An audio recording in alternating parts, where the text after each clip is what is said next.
Across WA, this is Spirit Drive, thanks to Chandler McLeod Group, your mining and resources recruitment specialists. Many vacancies. Apply today. cmgjobs.com.au. Right across Western Australia, we're driving you home on the Spirit, and it's an absolute pleasure welcoming the undisputed king of Western Australian radio on Spirit Drive this afternoon. For over 4 decades, he ruled the airwaves in Perth, and you still hear his godlike voice nightly on Channel 7 and GWN 7. From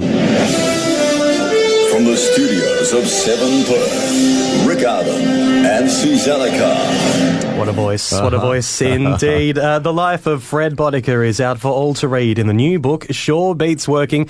He joins me right now in the studio. Good afternoon, Fred. Sure Beats Working, it's an apt title. If I didn't love what I was doing, or I thought of this as a job, I sure as heck wouldn't be here right now and speaking to you. Yeah. Well, I think it's always like that. In fact, when I was writing the book, my wife said to me, you know, I always used to say Sure Beats Working for a living. And she said, well, that's got to be your title. Yeah. And ended up with Sure Beats Working because that's what it is. And as we know, if you've got a job that isn't a job, life's pretty easy. Well, there are a number of ways where young radio stars do get their first gigs.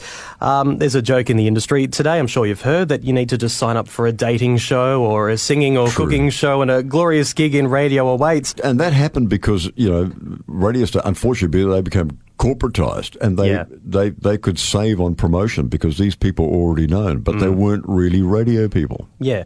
The way you got in, though, truly fascinating and unique. You came in via the pirate radio scene. It was kind of like an accidental entry because you were working on the Radio Hauraki boat as a sign writer. Well, Tell us all about it. I wasn't working on the boat. I actually worked for Coca-Cola. Yeah. I did my apprenticeship as a sign writer with Coca-Cola in Auckland. Yeah.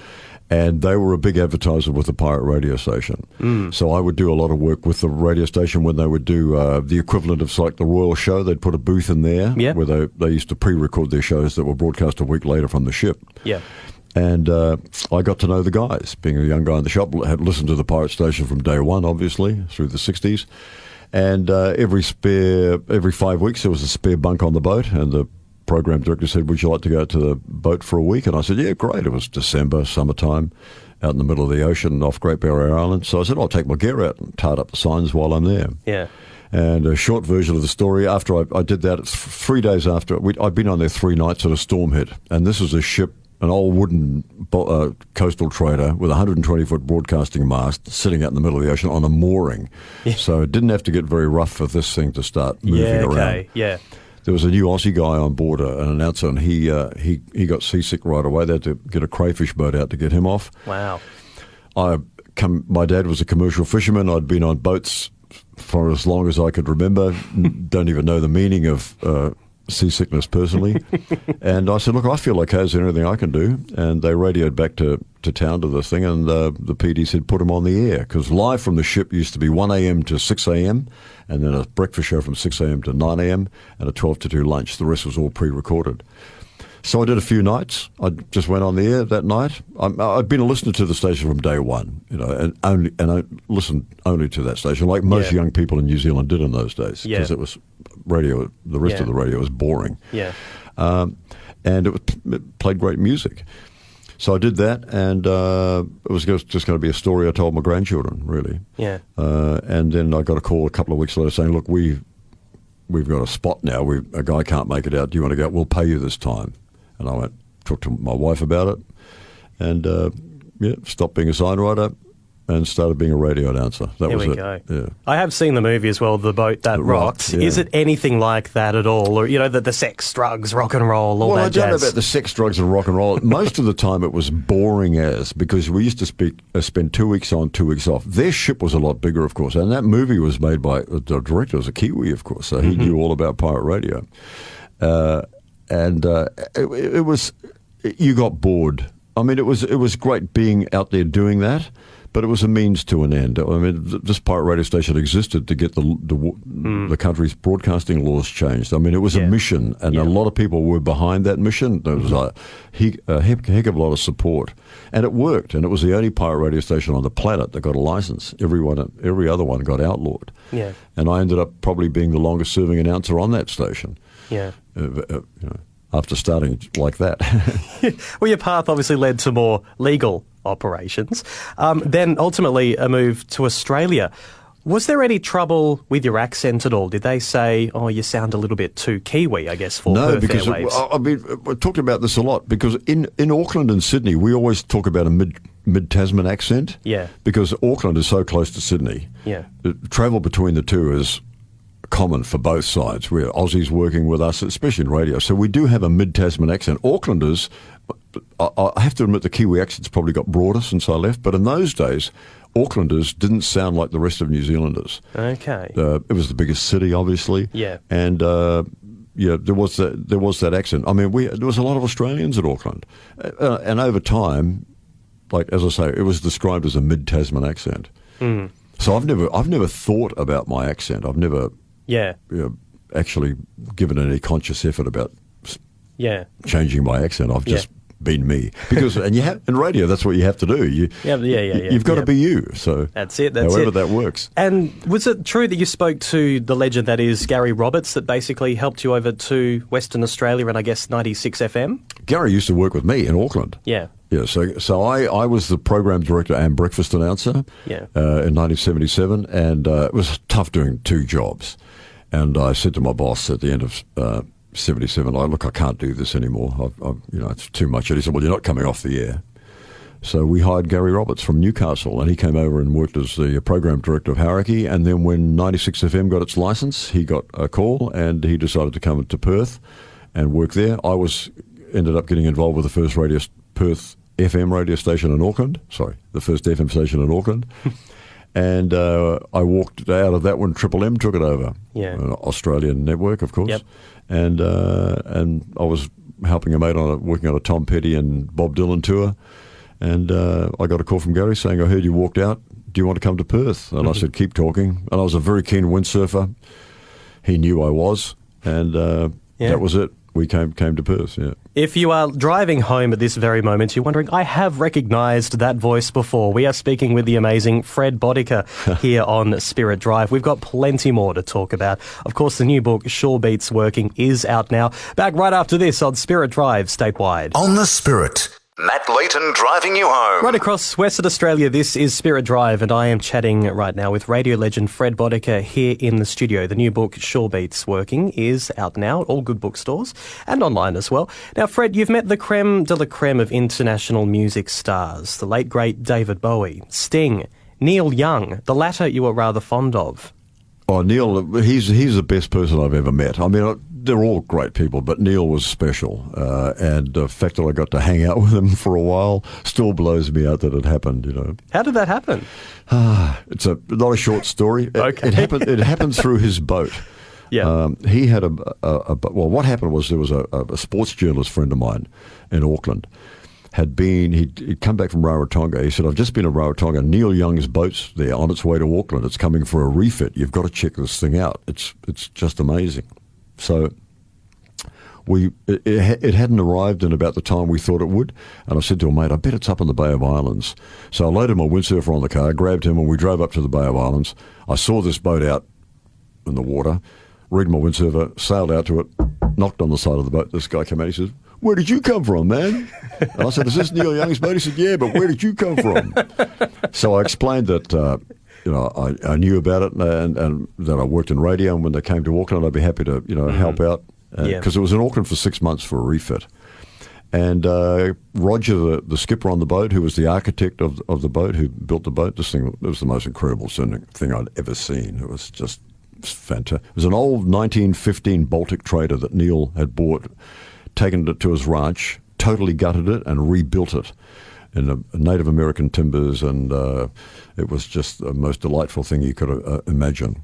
Yeah. And of course, New Zealand is well known for its woodworking in boats, and he set it there for a refit. And then I got to know the guys, and then Roger, the skipper, he was an architect in San Francisco, a mate of Neil's. Neil gave him a checkbook, and he said, you know what I like, Raj? And he said, nobody does that. That's the ultimate gig when somebody gives you a checkbook. So he did this boat for Neil, and he loved it so much he became the skipper. He said, I've done the gig, I don't want to go back to work, I'm going to stay on this boat. So he was still the skipper on the boat. Yeah. And then one day he said to me, I've been telling Neil how helpful you've been. Anyway, he's coming out, and Peggy, his wife, is coming out, and his son Ben. And I said, oh, great. So we organised a house on the beach for him, and because there was a windsurfer on the boat. And I said, oh, who windsurfs? And they said, oh, Neil's just getting into it. I said, oh, great. So he came out, we set up the house for him, and then I would do my show in the mornings, and around lunchtime I'd go and pick him up and we'd go windsurfing. So that was it. I hung out with Neil Young windsurfing. The early sides there of Shore Beats working, that's for sure. I mean, one of your career highlights too was convincing Sir Bob Geldof to come to Perth and co-host with you for a week. How does something like that get teed up? It just happened again. Just all the stars aligning, all the planets aligning. It's I don't even know. In retrospect, in my book, you'll see all these things that have happened to me. I guess somebody said to me, "Oh, you're open to things," and that's probably true. And I'm a fan. You know, I really am. I love music. I'm a rock and roll baby. You know, born in 1947. I remember when going to the movies to see Blackboard Jungle and hearing "Rock Around the Clock" for the first time, you know, and people got up in the aisles and started dancing. It changes your, you know, it was a societal change that started happening, and all the great social things that came with that in the 60s. So I've been a real fan, you know. Yeah. And Bob had released a solo album, his first solo album after the Boomtown Rats, and we'd arranged an interview with him. And I went back into the radio station. I was at 96 to do the interview. Yep. And we clicked. You know, he's a musicologist, and I'm a fan as well. And we just had this great rapport going. And I just said to him, I said to him, "God, you'd sound great on the radio, you know, doing this stuff." And I said, "Bob, don't move." And I rushed into Gary's office. And I said, "Look, I've got Bob on the phone. He sounds great talking about music. We should try and do something with him." And this is the beauty of radio, those. As Gary said to me, "Okay, tell him he can bring his family out. We'll put him up at the hotel on the beach if he does a week of shows with us." Wow, okay. So I went back and I told him that. He said, "Oh, that sounds interesting. I'll get back to you." And a couple of weeks later, he said, "Yeah, let's do this." Amazing. And that was it. That's how it happened. Wow. Yeah. What are some of the big changes you've noticed from when you started, of course, on that rickety boat to when you eventually hung up the golden headphones? Corporatization. I'll let people think about that for themselves. Really, you know, it's, I don't hold back. I talk about that. I mean, you know, money ruins everything. When it becomes not what the thing is, that radio for radio's sake, but because of the money-making aspect, because corporations, you know, it's only the bottom line that matters to them. So it changes. The ownership is elsewhere.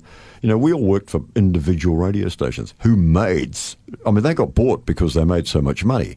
People don't realise that, you know, radio, we sell air. We don't have to actually make any more product. There's not another business like radio, which is why they got bought out. I mean, when people realised in the 70s how much money radio was making, they moved in, as they do. Yeah. But the trouble is they spoil it because they don't know the business. Radio is a unique business. Do you find it a shame that you hear less and less Western Australian voices on radio today? I don't really know that, though. You see, I got to tell you, I don't really listen to the radio much anymore.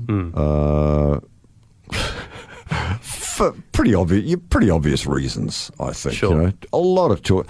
My favourite period of radio was when you played as much music as you could in the hour and did all the other things you had to do. And the art of putting that together and doing that—that's the radio I loved. I got into radio because of music. And it changed. And when all of a sudden one day I realised I was playing 2 songs a half hour, I just thought, nah, time to get out. Speaking of that, I must unfortunately have to chuck in another song. The song's fine. The commercial breaks that are the problems. We'll be back very shortly. We're joined by the legend that is Fred Boddicker. This is Spirit Drive right across Western Australia. On the Spirit. Matt Leighton driving you home. Joining us here at the studio on Spirit Drive is Fred Boddicker. The new book, Shore Beats Working, is out right now. One thing many listeners noticed about you throughout your career, you were keen to hide your face in promotional shots. What was the reasoning behind all that? Again, there's not a short answer to it. I worked in radio, and you know, people got to know me. I used to appear on TV ads and on telethons, you know, so people knew who I was. And it's not that anybody gives you a hard time, but you get to a point sometimes, like my wife would say, you know, can we not go out to dinner one night when somebody doesn't want to come and talk to you? And they're nice enough about it, but it's a bit like that, you know, and it does affect the way you get around and about and what you do. You have to, and with your kids as well. You know, I had young children then. So when I came to Perth, I thought, I said to Gary, I'm not going to show my face, and for a couple of reasons. One, radio's theatre of the mind. Absolutely. And I remember listening to people in the days when you didn't get to see pictures of the people you listened to, and I'd be shocked when I met them, really, because it was nothing like I expected. Yeah. So really, I think, it is, again, I say theatre of the mind. That was the main thing about it, to have that, and you could picture me as any way you wanted. So that was it, and also I could go about my business. I could live a normal life, and it doesn't. People. It's not like I hid publicly. People would come up to me. I'd go into a shop and I'd ask for a packet of cigarettes in those days. Oh, it's you. And nice to meet you. All that kind of thing. Yeah. It wasn't a big deal, but it was just that having your dials splattered all over the place like it became. I mean, so that's what I did. I just kept hiding, and it became a thing. It became a fun thing, actually. People played along with it. It was no one emulated it because it was your thing. Yeah, that's right. It was great. It actually turned out to be a good thing. Yeah. Was that also another change over the years? People would probably ask for your autograph, and then it changed to can I have a selfie with you? Oh, yeah, that never bothered me. Yeah. That was fine. I don't mind people. It's the public thing. It's being, I think to relate to your listeners better, you need to live a normal life. It's hard not to do that. I mean, I watch some other radio people now become such big stars, and I think, you're not even. How do you relate to your listeners? You probably know who I'm talking about. I'm not going to mention any names. But, one who possibly got a start in Perth radio, who's now very big in Sydney. I think I know what you're talking about. I find that a bit sad that that's the lifestyle. And when you relate to your listeners, I think it's better to relate to the listeners on their level. Good to hear. I mean, still for us here at Spirit Drive, there is still a local voice here available in the afternoons. We heard your voice earlier as we played the intro to 7 News, and it's great to hear you haven't packed your golden tonsils completely away. What usually takes up your time these days? Do you miss working full-time in the biz? No, not really, because I doing breakfast radios, quite a gig. But I never woke up at 4 o'clock in the morning once to think, oh no, I've got to go to work. It never bothered me to do that. I loved what I did.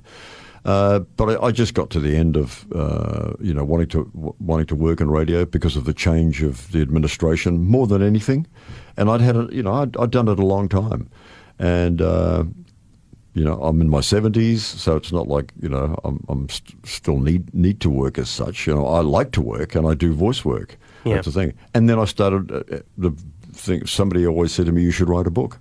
So that's what I did, and that took quite an effort for me. It was quite a project, but the perfect thing for me to do after getting off the air.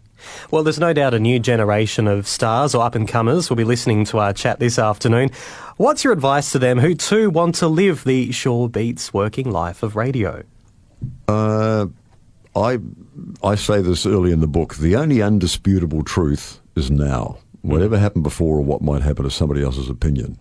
So that's what it is. Just live in the now. And you should live your life in the now anyway, I think. I mean, I know you have to plan things and all that, but nevertheless, you do that in the now. If you're not living in the now, you're wasting your life. I'm living in the now, and I can't believe you were sitting right opposite me. I can't believe that. That's nice, thank you. I honestly, truly, hand on heart, believe that. Shore Beats Working is out now. I am in awe, as you've just heard there. It's an absolute honour to get the chance to speak with you this afternoon. Thank you. That is the amazing Fred Bonica here on Spirit Drive. We'll be back in a moment.